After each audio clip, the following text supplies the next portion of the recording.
Hello everyone, welcome back to the channel. मैंने वो shorts video बनाई थी और उस पे ऐसा था कि ट्रांसफॉर्मेशन की मैं उस पे एक कमेंट आया था कल, और मैंने सोचा था कि कभी मैं ज़रूर बताऊंगी, फिर मैं अपनी जर्नी का स्टोरी बताऊंगी कि मेरा वेट लॉस कैसे हुआ, क्योंकि बहुत ज़्यादा प्रॉब्लम हुई थी मुझे उस टाइम पे। तो मेरा 4th ईयर स्टार्ट हो रहा था, और जैसे जैसे 4th ईयर लास्ट ईयर होता तो हमें प्रेशर तो होता ही है नया मेरे पूरे कॉलेज में मेरी एक ही बेस्ट फ्रेंड थी, और उसको मैं बहुत ज़्यादा प्यार करती थी, अभी भी करती हूँ। तो वो मेरे लिए सबसे बेस्ट थी और बेस्ट थी। तो मैं सबसे ज़्यादा उसको ही लाइक करती थी। और हुआ यह था ना कि जब हमारा 4th ईयर होता है एग्रीकल्चर का, तो उसमें हमें रावे करना होता है। तो रावे के लिए ना हमें विलेज साथ में अलॉट हुआ था, तो हमें साथ में विलेज जाना होता था, विलेज से आना होता था, काम करना होता था। तो वी वर सो हैप्पी कि मैं तो बहुत ज़्यादा हैप्पी थी कि चलो मेरे ग्रुप में ये बंदी है और हम दोनों फ्रेंड्स हैं, कितना अच्छा कंपैटिबिलिटी है। तो बहुत ज़्यादा खुशी तो था। उसके बाद क्या हुआ था कि उसी ग्रुप में एक और गर्ल थी, मतलब हमारे ग्रुप में बहुत सारी गर्ल्स थी, तो उसमें एक गर्ल थी जिससे मेरा थोड़ा मतलब मेरा कंपैटिबिलिटी या कम्युनिकेशन गैप हमारे बीच बहुत था। और मेरा उम्मीद तो यही था कि हम सब मिलके काम करेंगे, सब कुछ अच्छा होगा। बट मेरी फ्रेंड तो है ना, तो आई हैव अनड्यू एडवांटेज, तो ऐसा मैं सोचती थी। तो फिर उसके बाद क्या हुआ ना कि जब हम विलेज के लिए जाने लगे, तो वहाँ पे हुआ ये कि मेरी फ्रेंड है, वो थोड़ा थोड़ा मुझे ऐसा डिच करते हैं, एक्सिक्यू करती है। और मतलब हम फ्रेंड्स में तो लड़ाई होती है, और अच्छे फ्रेंड्स होते तो उनमें तो बहुत लड़ाई होती, तो हमारे बीच में तो बहुत लड़ाई होती थी। कभी हो गई, फिर शाम को ठीक हो गया, फिर शाम को ही सुबह ठीक हो गया, ऐसे करके होते रहता था। लेकिन कुछ टाइम के बाद ना वो लिटरली चेंज हो गई, वो मेरे लिए बहुत ज़्यादा चेंज हो गई। और मैंने कभी सोचा नहीं था कि कभी मैं उससे फ्रेंडशिप तोड़ दूँगी। बट हुआ ये कि मेरा एग्ज़ाम था और उसने बोला विलेज चलो, तो ऑब्वियसली मैंने उसे मना कर दिया कि नहीं यार, मैं तो विलेज नहीं आऊँगी। तो उसने सबके सामने ऐसा बोला कि अरे तुझे जाना नहीं था तो पहले बोल देती, हमारे डिस्कशन हो रहे थे ये वो। मुझे एग्ज़ाम्स का बताना मुझे शर्म आती है, मुझे बहुत एंशियस फील होता है। फिर मैंने उसे बोला कि यार मैं तो नहीं जा पाऊँगी। तो उसने क्या किया, मेरा छोटा सा वीडियो क्लिप बना लिया और मतलब ऐसे करके और पूरे ग्रुप में दिखा दिया। और काइंडली सब मेरे अगेंस्ट नहीं हो गए, बट सबको लगा कि बहुत बदतमीज़ी अपने मन की करती है। बट मैं बताना भी नहीं चाहती थी कि मैं एग्ज़ाम देने। फिर उसने ऐसा किया कि जब मैं एग्ज़ाम देने गई तो उसने बोला पता है तेरे साथ ये हो रहा है, तेरी रूममेट तेरे बारे में ये बोली वो बोली। बहुत मैंने उसे बोला कि यार ऐसा कुछ नहीं है। तो उसने बोला शट अप, अपनी रूममेट का ज़्यादा साइड मत ले, तुझे भी पता है वो कैसी, मुझे भी पता है वो कैसी। और मतलब पता नहीं क्यों वो मुझ पर चढ़ने लगी। फिर मेरे अंदर एग्ज़ाम है और मैं इतनी स्ट्रांग नहीं हूँ, तो मुझे बहुत ज़्यादा ऐसा एंशियस फील होने लगा। फिर मैं अकेले भी थी, तो मैं समझ नहीं पा रही थी मैं कैसे खुद को हैंडल करूँ। और घर पे थोड़ी बताते हैं कि मौसी मेरे साथ ऐसा हुआ, मौसा जी मेरे साथ ऐसा हुआ। तो फिर रहने दिया हमने। और फिर उसके बाद हुआ क्या ना कि ये चीज़ ख़त्म हुई। फिर मैं सोचा छोड़ो, उसे शायद पता नहीं होगा कि मेरा एग्ज़ाम है, इसीलिए वो ऐसा बिहेव कर रही है। तो मैंने बोला छोड़ो कोई बात नहीं। लेकिन जब मैं नेक्स्ट डे आई ना हॉस्टल, तो सबसे पहला पर्सन जिसने मुझसे पूछा एग्ज़ाम कैसा गया, वो थी। तो मैंने सोचा कि इसे पता था कि मेरा एग्ज़ाम है, स्टिल दिस पेन, सो इतना एंशियस कर दिया मुझे। तो मैंने उस दिन डिसाइड कर लिया था कि she is not a friend, और मैं इससे दूर रहूँगी। और मैंने उससे पता नहीं, मैं सडनली उससे बात ही करना छोड़ दी, उसे एक्सप्लेन भी नहीं किया कि क्यों मैं ऐसा कर रही हूँ, क्या ख़त्म हो गया। फिर उसके बाद जब हमने मतलब यहाँ प्रॉब्लम यहाँ से स्टार्ट हुई कि जब मैंने उससे बात करना कम्प्लीटली ऑफ़ कर दिया ना, और मैं ऑफ़लाइन हो गई उसके लिए, मैंने उससे बात करना छोड़ दिया। तो वो मुझे बहुत ज़्यादा परेशान करने लगी। मतलब कभी मेरे कपड़े फेंक देना, कभी कपड़े को हटा दे, कभी कुछ कर देना, कभी कुछ कर देना। मतलब हॉस्टल में जिस तरीके का प्रॉब्लम कोई किसी को दे सकता है ना, वो हर तरीके का प्रॉब्लम मुझे दे रही थी। तो फिर मैंने मतलब डिसाइड किया कि मैं करूँगी क्या। मैंने मतलब मुझे ऐसा लग रहा था कि मैंने बहुत अच्छा किया, इससे फ्रेंडशिप तोड़ दिया। फिर वो कभी विलेज भी जाती थी तो नहीं बताती थी, या विलेज में क्या हो रहा है अगर मैं उससे पूछती थी कि क्या हो रहा है तो भी नहीं बताती थी।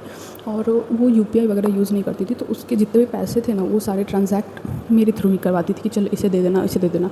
तो मेरे से ऐसे बात नहीं करती थी। लेकिन जब काम करके आ गई तो मुझे ऐसे मैसेज करती थी कि सुनो ये क्यूआर भेज रही हूँ, इस पर इतने पैसे भेज देना, ये भेज रही हूँ, इस पैसे भेज रही हूँ। मुझे बहुत ज़्यादा बुरा फील होता था, और मैं एक्सप्लेन कभी उसको नहीं कर पाई, कभी उससे बात भी नहीं हुई मेरी। और उस टाइम मैं इतने ज़्यादा स्ट्रेस में रहती थी क्योंकि मुझे समझ नहीं आता था मेरे साथ इतना बुरा क्यों हो रहा है, मतलब अभी क्यों हो रहा है आफ्टर एग्ज़ाम। तो फिर मैं ये सोच के मैं उससे जो फ्रेंडशिप तोड़ा था, मैंने सोचा अब तो मैं कभी बात नहीं करूँगी। मतलब मुझे पहले लगा कि मे बी हमारे बीच एक चांस है, एक गुंजाइश है कि मे बी मैं उससे कभी ना कभी तो कर लूँगी बात। बट उसके बाद तो मैंने सोच लिया था कि भाई मैं अब तो नहीं करूँगी बात। फिर ऐसा हुआ, जैसे ही मेरी उससे बात होनी बंद हुई, मेरे रूममेट के साथ मेरी बॉन्डिंग और स्ट्रांग हो गई। मतलब मुझे नहीं पता, बट मेरे रूममेट कहते हैं कि पहले मेरा ऑरा बहुत ज़्यादा नेगेटिव हुआ करता था। बट मैं खुद को ही ब्लेम करना चाहूँगी, क्योंकि मुझे नहीं लगता अगर वो मैं जो मैनिपुलेट कर रही हूँ, मैं मैनिपुलेट हो रही हूँ, तो इट्स माई फॉल्ट ना। तो मैं अब मैं पता मैं भटकने रही हूँ। तो उस स्ट्रेस को ना मुझसे मैनेज नहीं होता था, मैं बहुत ज़्यादा रोती थी और बहुत ज़्यादा परेशान होती थी। मैंने बोला ना मेरा दिल टूटा था, मेरा दिल उसी बंदे ने तोड़ा था। तो मैं इस पेन को अपने अंदर से कैसे निकालूँ, तो मैं ये सोच के ना मुझे बहुत ज़्यादा परेशानी होती थी। और इस चीज़ को सोच के रख के ना मैंने सोचा था कि मैं मतलब मुझे मेरे फ्रेंड्स ने बोला और मेरे रूममेट्स ने भी बोला कि एक काम करो, तुम वॉक कर लिया करो, रन कर लिया करो, एक्सरसाइज कर लिया करो, जिससे तुम्हें स्ट्रेस ना हो। और मेरा वेट भी बहुत ज़्यादा था, उस एज था, तो मैंने सोचा ठीक है एक्सरसाइज कर लेती हूँ। तो जो मैं एक्सरसाइज करती थी ना, वो मैं वेट लूज़ करने के लिए नहीं करती थी, वो अपने स्ट्रेस को कम करने के लिए करती थी। क्योंकि मेरे अंदर इतना स्ट्रेस था, इतना एंग्जाइटी था, क्योंकि मेरे ग्रुप के हर पर्सन, एवरी मेंबर जो मेरे ग्रुप का है, वो मुझे या तो लाइक नहीं करा या तो मेरे कुछ मेजॉरिटी अगेंस्ट है, सारे नहीं। सो फाइनली मतलब मैं उस चक्कर में एक्सरसाइज करती थी। और जब मैं वेटिंग का 14 डे, वो 2019 का आई थिंक प्रोग्राम है, तो मैंने उस प्रोग्राम को करना स्टार्ट किया था। मैंने उस प्रोग्राम को करना स्टार्ट किया, फिर वो 14 डे तो मेरे कभी कंप्लीट ही नहीं हो पाते थे, कभी 4 दिन करके छोड़ देती, कभी 5 दिन करके छोड़ देती थी। फिर फाइनली एक टाइम आया और मैं बीच में खाती भी थी, जंक फूड वगैरह सब खाती थी, तो बीच में मेरा वेट लूज़ हुआ, तो मैं खुश हो गई। लेकिन मैं उतना, मेरा बाय प्रोडक्ट था वो वेट लूज़, मैं तो स्ट्रेस कम करना चाहती थी। लेकिन लास्टली ना मैंने क्या किया कि जब वो क्लोइटिंग का किया और साथ में जब डाइट वगैरह सही कर लिया, मेटाबॉलिज्म वगैरह सही कर लिया, मतलब मेटाबॉलिज्म, डाइट, हमारा नीट जो होता है वो, और एक्सरसाइज, मतलब वीक में 2-3 दिन 4 दिन, मतलब जैसा जितना स्ट्रेस उतना एक्सरसाइज, ऐसे करते करते ना मेरा वेट खुद ही लूज़ हो गया। और मैं सच बताऊँ, मेरा वेट लूज़ भी नहीं हुआ, स्टार्टिंग के 3-4 मंथ्स में बहुत कम लूज़ हुआ। एक दिन ऐसा हुआ था कि एक मैम आए, उन्होंने बोला कि तुम क्या कर रहे हो अपने साथ, तुम बहुत डिफरेंट लग रहे हो। और मैं सोची सच में मैं डिफरेंट लग रही हूँ, तो मैं उस दिन जाके वेट चेक किया, तो हाँ मेरा वेट थोड़ा कम था। फिर मैं हर 2 वीक पे, 3 वीक पे, आफ्टर सम डे जो होता है ना, पीरियड से कुछ दिन बाद में अपना मतलब ख़त्म होने के बाद में आई यूज़ टू चेक, और मेरा वेट मतलब हर वीक हाफ़ के जी ऐसे कर करके बहुत ज़्यादा डिक्रीज़ हो गया।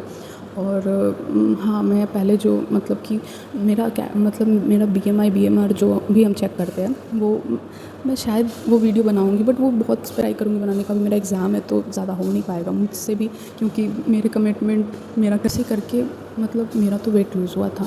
और मेरे अंदर मोटिवेशन बिल्कुल भी ऐसा नहीं था। मेरा बस एक ही प्राइमरी गोल था कि जो मेरे अंदर स्ट्रेस और ये जो दुख दर्द पीड़ा है ना, जो इंसान को ब्रेकअप होने के टाइम जो पेन फील होता है ना, लिटरली मुझे भी तो वैसा ही पेन फील हुआ होगा ना, क्योंकि किसी के साथ मैंने इतना special bond first year, second year, third year, fourth year तक अपना बॉन्ड शेयर किया, और उस बंदे ने मुझे मेरे लिए कुछ सोचा ही नहीं कभी। उसने मुझे धोखा नहीं दिया, मुझे नहीं पता मैं क्या बोलूँ, बट हाँ उसने मुझे कभी समझा ही नहीं, और उसने मुझे काइंड ऑफ यूज़ किया अपने हिसाब से। तो फिर मैं यही कहना चाहूँगी कि बस इतना सा ही मेरा जर्नी है, और वीडियो बहुत लंबा हो रहा है, सो बाय। और अगर आपको भी वेट लूज़ करना है ना, तो प्लीज़ आप अपने स्ट्रेस को कम करने का सोचो। वेट लूज़ तो बाय प्रोडक्ट है, वो तो हो जाएगा। डाइट अच्छा रखो, बाहर का खाना है खा लो, बट फ्रीक्वेंसी और अमाउंट थोड़ा कम करना, और खाने के बाद ना 10-15 मिनट वॉक करना, जीरा पानी पीना, दीज आर मस्ट थिंग्स। आप अगर ये करोगे तो बहुत अच्छा रहे। So thank you, and I wish God आपको बहुत जल्दी आप जो भी चाहते हो आपको मिले। आप जितना वेट लूज़ करना चाहते हो हेल्दी वे में आप लूज़ करो, एंड बाय।